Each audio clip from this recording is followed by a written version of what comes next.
안녕하세요. 오직 말씀이 비추는 길을 따라 걸어가시는 여러분 되시길 소망합니다. 말씀은 더욱 깊이 있게, 믿음은 더욱 굳건하게, 성경을 쉽고 재미있게 배우는 시간, 소문난 성경교실의 송기찬 목사입니다.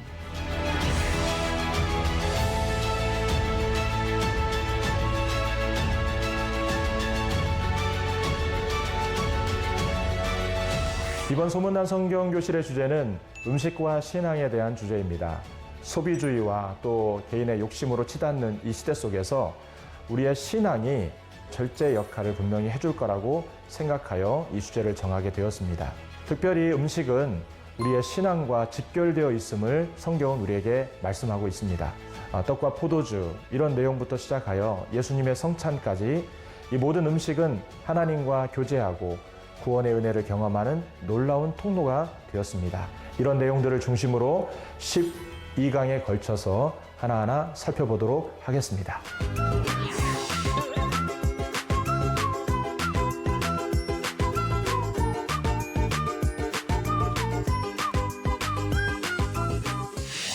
오늘 9번째 주제는 바로 회복의 식탁, 회복에 대한 그런 말씀입니다.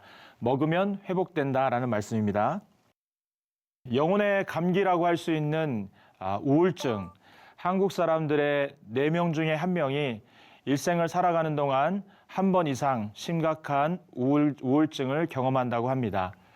사람이 우울증에 시달리게 되면 의욕을 상실하게 되고 또 모든 생활과 삶에 무력감과 무기력과 피로감을 느끼게 됩니다. 정서적으로도 많은 사람들이 우울증에 시달리다 보면 기쁨과 슬픔을 그 감각을 느끼지 못하는 정서적인 어떤 무감각도 느끼게 되는 것을 보게 됩니다. 자기 자신을 자책하기도 하고 그리고 자기를 비난한 일도 생기면서 심지어는 삶의 의미를 상실해서 심각한 경우에는 자살의 충동까지 느끼는 이런 증상이 바로 우울증이다라고 말할 수 있습니다. 그러나 이 우울증이라고 하는 게 예수 믿는 사람들과 신앙생활을 하는 사람에게도 찾아온다라는 거예요. 실제로 마틴 로이드 존스 목사님께서 사용하신 그 개념 중에 영적 우울증이라는 단어가 있습니다. 우리의 신앙의 영적인 부분에도 영적 우울감이 온다라는 겁니다. 혹은 영적 침체가 온다라는 겁니다. 그래서 하나님 앞에 기도하는데도 불구하고 하나님께서 내 기도를 듣고 계시지 않는다라고 하는 어떤 기도에 대한 무력감, 하나님과의 거리감을 느낄 때가 있고 또 어떨 때는 하나님의 말씀을 들어도 그 말씀이 가슴에 와닿지 않는 뭔가 가슴이 닫혀있는 듯한 느낌이 오랫동안 지속이 되는 영적 냉담함과 무감각함이, 말씀에 대한 무감각함이 우리의 삶에 지속되는 경우도 있는 것을 보게 됩니다.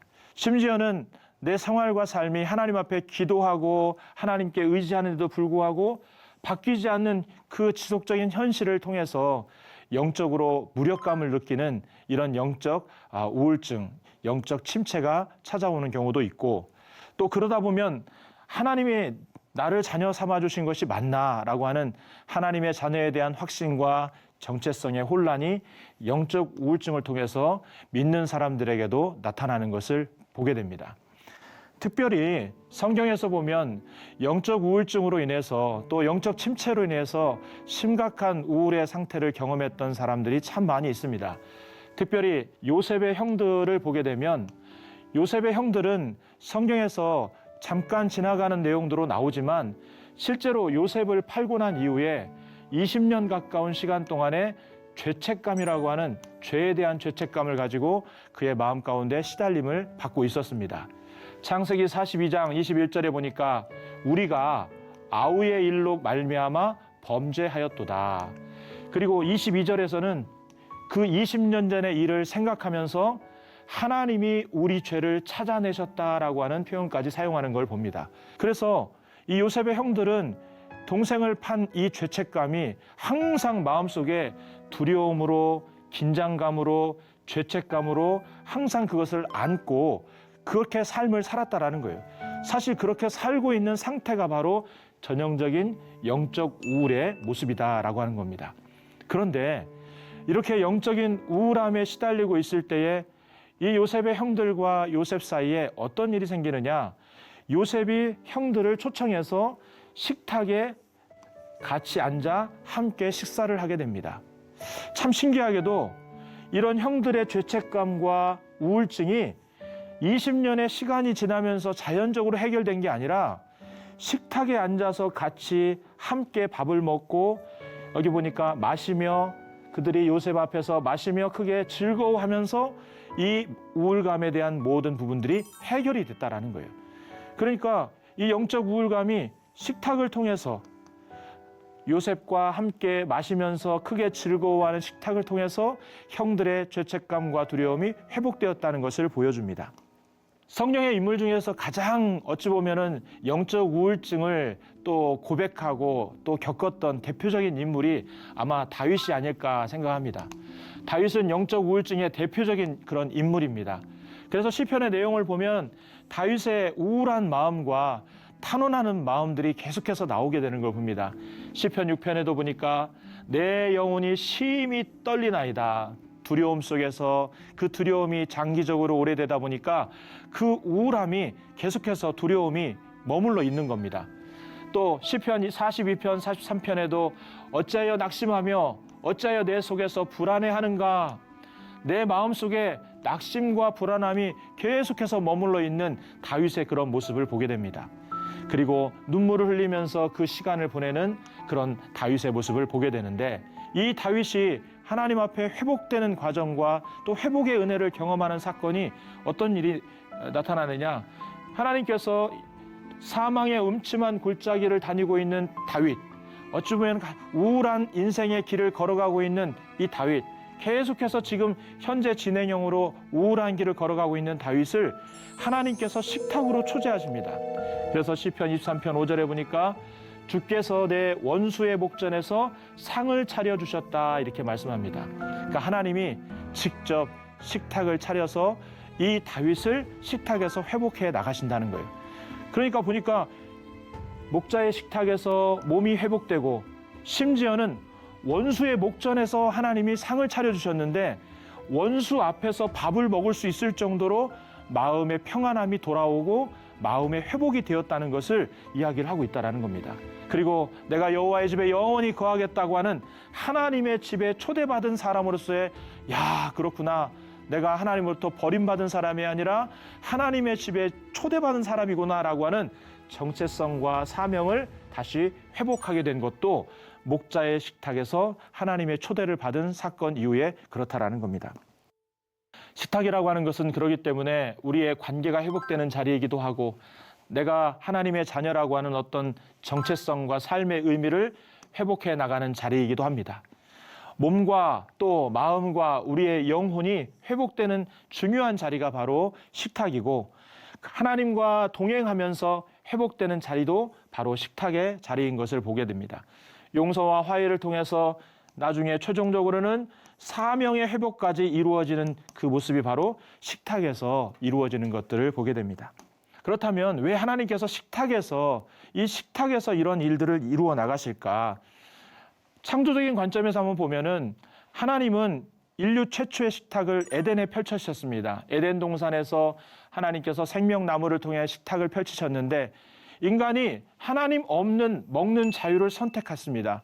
하나님 없이 자기 스스로의 결정과 자기 판단으로 먹을 것을 선택하는 일을 통해서 죄가 들어오게 되고 그걸로 인해서 식탁의 질서가 무너지게 되면서 하나님께서 다시 우리와 함께 먹는 식탁을 하나님께서는 회복하는 것을 목적으로 새로운 식탁에서의 질서를 회복하기 위해서 하나님께서는 식탁에서 회복의 역사를 계속해서 성경에 회복해 나가시는 것들을 보게 됩니다.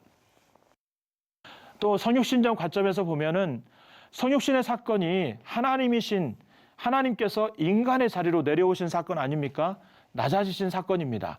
그러나 좀 더 생각해 보면 이 성육신의 사건은 하나님께서 인간으로 낮아졌을 뿐만 아니라 하나님께서 인간의 몸이신 예수 그리스도로 이 땅에 오셔서 자신의 살과 피를 식탁에 나누심으로 그 식탁 공간으로 예수님께서 내려오신 하나님이 식탁으로 내려오신 사건이 바로 이 성육신적 사건이었다라는 거예요. 그래서 하나님께서는 식탁의 회복을 통해서 그 식탁 안에 주님의 살과 피가 있는 것처럼 우리의 모든 식탁 속에 예수님이 있기를 원하신다는 것을 우리가 식탁 회복을 하나님께서 그런 목적으로 원하셨다라는 겁니다. 성육신적 관점에 보니까 성육신이라는 것은 아까도 얘기했듯이 하나님이 우리와 같은 식탁에 앉으시는 사건입니다. 주님께서 살과 피가 되셔서 우리와 먹고 마시면서 하나님께서 인간의 몸이신 예수 그리스도를 통해서 우리에게 함께 자신의 살과 피를 나누시면서 식탁을 열어주신 겁니다. 그리고 그 십자가의 사건은 어떻게 해석할 수 있냐? 하나님과 우리 사이에 안개처럼 죄로 가득했던, 그래서 왕래할 수 없었던 그 식탁의 길이 막혀있던 상황에서 우리 하나님께서 죄를 십자가의 사건으로, 십자가의 보혈로 씻어주심으로 말미암아 하나님과 우리의 식탁의 자리가 다시 회복시켜 주신 사건이 바로 십자가의 사건, 또 십자가의 피 흘림의 사건이라는 겁니다. 부활의 사건은 우리가 식탁의 의미로 생각을 해보면 그 식탁이 이 땅에서만이 아니라 이제는 주님과 영원히 어린 양의 혼인 잔치에 참여하여서 주님과 영원한 식탁을 완성하도록 만들어 나간 사건이 예수 그리스도께서 부활하신 사건으로 우리가 해석을 할 수가 있다는 거예요. 또 식탁이라고 하는 것을 하나님께서 왜 회복시키려고 하시느냐? 하나님은 식탁은 개인의 회복뿐만 아니라 공동체의 회복을 위해서 너무나 중요하기 때문에 그렇다라는 겁니다. 개인의 회복도 하나님께서 시켜나가시지만 성경에 보면은 항상 공동체를 함께 회복해 나가십니다. 그래서 성경의 회복 식탁을 보면은요, 거기에 언제나 함께 앉은 사람들의 이야기가 나옵니다.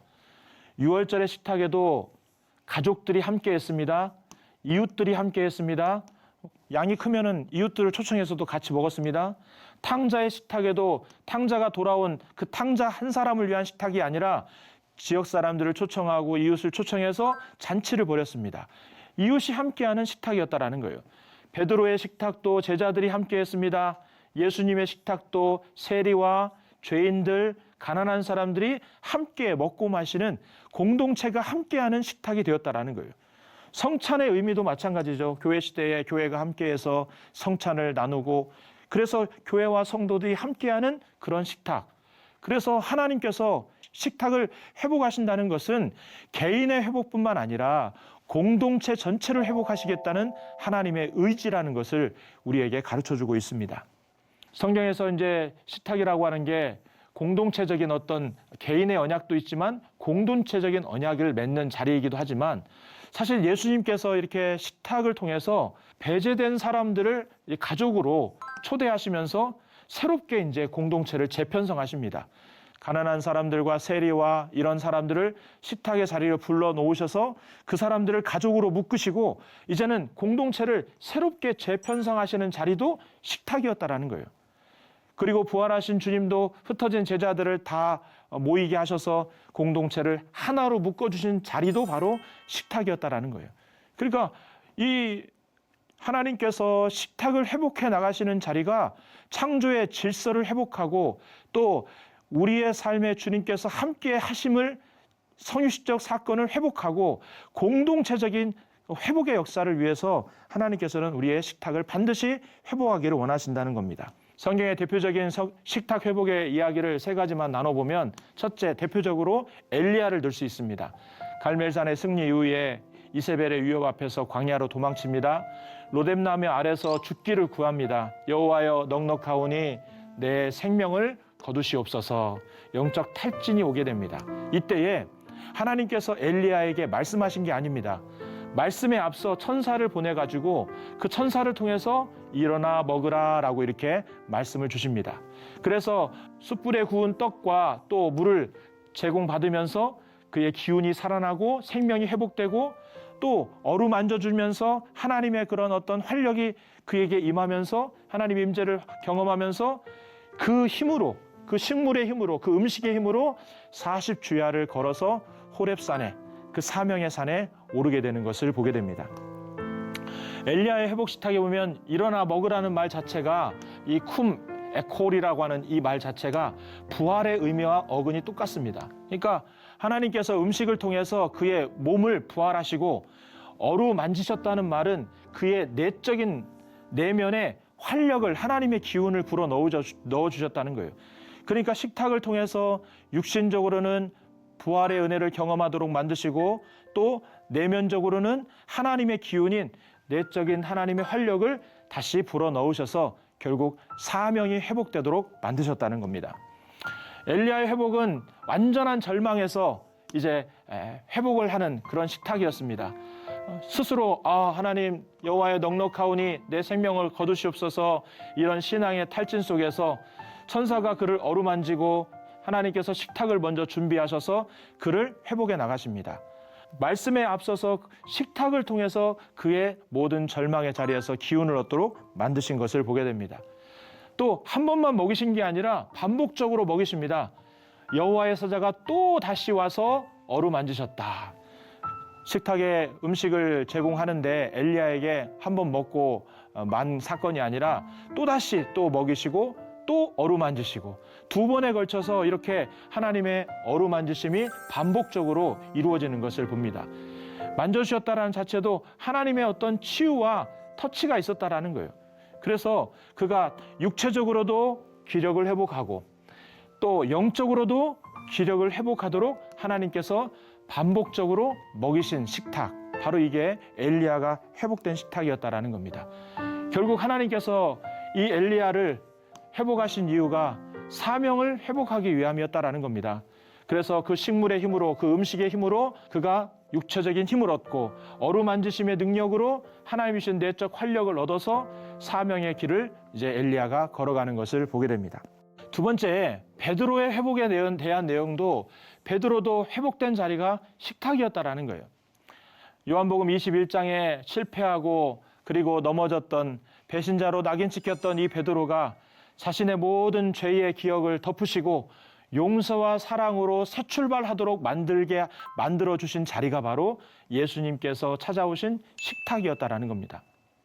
그래서 숯불에 구운 고기를 먹으면서 그의 모든 부끄러움의 자리가 다시 사랑의 자리로 회복하는 중요한 사건이 바로 식탁에서 일어난 것을 봅니다.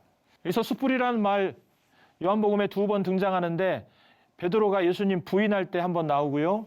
그리고 부활하신 주님이 찾아오셔서 음식을 차려주시는 식탁을 베푸실 때 똑같은 말이 나오게 되는 것을 봅니다. 예수님께서 의도적으로 베드로가 죄를 저질렀던 그 공간, 그 냄새, 그 감각, 그 오감, 그 자리에 찾아오셔서 그 상처를 주님께서 치료해 주시는, 그런 회복시켜 주시는 그런 은혜가 그 똑같은 상황을 재현을 통해서 일어나는 것을 봅니다. 생선과 떡이라는 것도 오병이어 기적에서는 예수를 믿게 한 어떤 표적의 역할을 하지만 이 베드로에게 찾아오셔서 생선과 떡을 주신 이 생선과 떡은 베드로를 회복시키는 회복의 음식으로 그 의미가 더 이렇게 넓어지는 것을 보게 됩니다. 또 예수님께서 제자인 베드로에게 물어봅니다. 내가 나를 사랑하느냐? 3번의 질문을 합니다. 그런데 첫 번째 질문과 두 번째 질문이 15절과 16절에 나오는데 아가파스메라고 하는 내용이 쓰여집니다. 아가파오라는 말 자체가 하나님께서 우리에게 베풀으신 사랑을 의미하는 거예요. 헌신적이고 굉장히 진심이 담긴 그런 의미로 네가 나를 사랑하느냐, 이런 이제 의미를 하는 거예요. 내가 나를 전심으로 헌신적으로 사랑하느냐라고 예수님께서 이 베드로에게 2번에 걸쳐 물으십니다. 그때마다 베드로가 대답합니다. 내가 주님을 사랑합니다 라고 하는 이 사랑합니다라는 대답 자체가 아가페에 대한 대답이 아니라 필로데라고 대답을 합니다. 내가 주님을 사랑합니다라는 이 대답은 하나님께서 말씀하신 이 헌신적인 사랑, 전심의 사랑이 아니라 주님을 내가 사랑하긴 하지만 이렇게 완전한 헌신적인 사랑은 아직 제가 자신이 없습니다 라고 대답하면서 필레오라는 말은 친구와 같은, 그리고 인간적인 그 정도의 사랑을 지금 얘기를 하는 겁니다. 세 번째 질문에 17절에 나오는데 필레스메라고 하는 게 어떤 친구와 친구 사이의 우정과 친밀함에 대한 내용을 얘기하는 거거든요. 그래서 예수님께서 이제는 세 번째 질문을 어떻게 하시느냐 하면 베드로를 예수님 수준으로 올리시는 게 아니라 예수님께서 베드로의 수준에 내려가셔서 네가 나를 친구처럼만이라도 인간적인 마음으로라도 나를 지금 사랑하고 있느냐라고 이렇게 예수님께서 물어보시는 겁니다.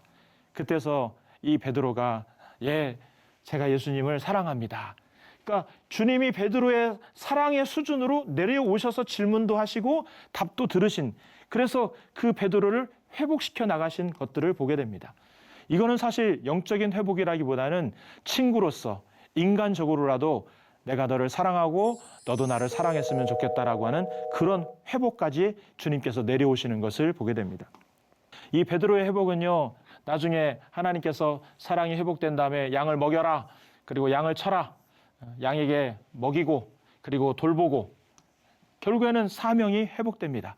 식탁에서 주님과 함께 떡과 생선을 먹는 그 과정을 거쳐서 결국에는 이 베드로도 실패의 기억을 다 치료받게 되고요. 그리고 더불어 모든 사랑으로 다 덮여집니다. 그래서 예수님께서 베드로에게 왜 부인했는지 묻지 않고 와서 조반을 먹으라, 같이 밥 먹자, 이렇게 요청을 하십니다. 이 예수님의 용서는요, 말이 아니었습니다. 식탁에서 그냥 이루어졌습니다. 같이 밥 먹자라는 말로 이루어졌습니다. 그러니까 예수님이 초대한 식탁은 과거의 어떤 죄를 들추는 자리가 아니라 상처를 덮고 사랑으로 새 출발하도록 사랑으로 덮는 그런 식탁이었다라는 겁니다. 베드로의 회복 마지막에는 다 사명을 회복하는 자리로 예수님께서 이끌어 가시는 걸 봅니다. 내가 나를 사랑하느냐라고 물으셨을 때 3번 부인하며 실패했던 횟수만큼 다시 3번의 사랑 고백을 통해서 베드로의 신앙과 사명을 회복시켜 주셨다라는 거예요. 그래서 예수님의 이 식탁은 용서를 넘어서 사명을 다시 맡기신 그런 자리였다라는 겁니다. 마지막으로 이 회복의 식탁을 경험했던 대표적인 사람이 엠마오의 제자들이었습니다. 엠마오에서 경험한 식탁. 보면은 눈이 밝아졌다라는 말이 나오는데요. 이 창세기 3장 7절에 보면 죄로 인해서 눈이 밝아진 눈이 예수님께서 함께 하심을 경험하면서 그 식탁에서 또 눈이 열리는데, 이 눈은 은혜로 예수님을 알아보는 그런 은혜의 눈이 열리게 되었다라고 하는 이야기입니다. 예수님을 알아보죠. 단순히 얼굴을 알아본다는 얘기가 아니라 예수님이 나의 식탁 속에 함께 하신다라고 하는 것을 인격적으로 체험적으로 지금 알아보았다라는 그런 내용입니다. 엠마오의 식탁을 보면은요, 엠마오에 내려가던 제자들 절망과 낙심 속에 있었던 그들이 소망으로 예수님의 식탁을 통해서 바뀌는 것을 보게 됩니다. 실패와 낙심의 길에 있던 엠마오로 가는 제자들, 그러나 부활하신 예수님이 그 길에서 함께 동행해 주시고 함께 떡을 먹으면서 그 절망한 그 사람들을 하나님께서 치유하고 함께 먹음으로써 그들을 치유해 나가시는 것을 보게 됩니다. 또 더불어 그 식탁에 음식만 있었느냐? 그렇지 않았습니다. 예수님의 말씀이 함께 있었다라는 거예요. 예수님께서 말씀을 통해서 마음을 뜨겁게 하시는 그런 식탁이었다라는 겁니다. 그러니까 함께 먹으면서 예수님께서 말씀하실 때에 그 말씀이 그 심장에 불을 붙이고 사명에 불을 붙이고 그것이 불씨가 되어서 그들이 다시 회복하는 엄청난 사건이 여기서 일어나게 된 것입니다. 가장 중요한 것은 엠마오의 식탁에서 제자들의 예수님과 떡을 뗄 때 제자들의 눈이 열렸다라는 거예요. 예수님을 알아봤다라는 겁니다. 이게 가장 중요한 겁니다. 예수님께서 떡을 떼실 때 제자들이 눈이 열려 예수님을 알아보게 되었다. 우리가 식탁을 경험합니다. 매일매일 아침, 점심, 저녁의 식탁을 경험할 때에 우리의 식탁이 예수님을 알아보는 식탁이 되기를 우리 하나님은 원하신다라는 거예요. 예수님께서 이곳에 계시는구나, 예수님께서 우리와 함께 이 자리에 계시는구나라는 것을 알아가기를, 보기를 원하신다라는 것을 엠마오의 식탁을 통해서 우리에게 가르쳐 줍니다. 결론입니다. 하나님은 말씀에 앞서서 먼저 떡을 주시고요, 사명보다 먼저 은혜의 식탁을 펼쳐주셨다는 것을 볼 수가 있습니다. 엘리야는 음식의 힘으로 다시 사명의 길을 걷게 되었고, 베드로는 그 식탁을 통해서 용서를 경험하면서 다시 사명의 자리로, 양을 먹이고 치는 자리로 가게 되었고, 엠마오의 제자들도 예수님께서 나눠주신 떡, 그리고 그 식탁을 통해서 눈이 열려서 결국 주님의 그 사명의 길을 따라가는 것을 보게 됩니다. 우리도 이 땅을 살면서 각자의 어떤 광야, 각자의 어떤 숯불, 그리고 엠마오의 길에 우리도 걷는 그런 상황에 있을 거라 생각합니다. 주님은 이 시간에도 우리가 주님의 식탁에 들어와서 함께 먹고 함께 회복되기를 원하신다라는 거예요. 그리고 우리가 먹는 그 식탁에서 우리가 예수님을 알아보고 그 예수님을 알아봄과 동시에 우리의 사명도 회복되기를 원하신다는 것을 우리들이 잊지 않으시기를 바랍니다. 우리의 삶의 이 식탁이 회복의 식탁이 되기를 주님의 이름으로 축복합니다. 오늘은 여기까지 하겠습니다. 여러분 유익한 시간 되셨나요? 오늘 수업은 유튜브를 통해 다시 보실 수 있는데요. 말씀을 묵상하면서 주님의 능력으로 이 시대를 넉넉히 이겨내시기를 바랍니다. 다음 시간에는 기적은 식탁 위에서 시작된다라는 내용으로 하나님 말씀 살피겠습니다. 오늘도 말씀 안에서 새 힘을 얻는 복된 하루 되시고요. 다음 시간에 뵙겠습니다. 감사합니다.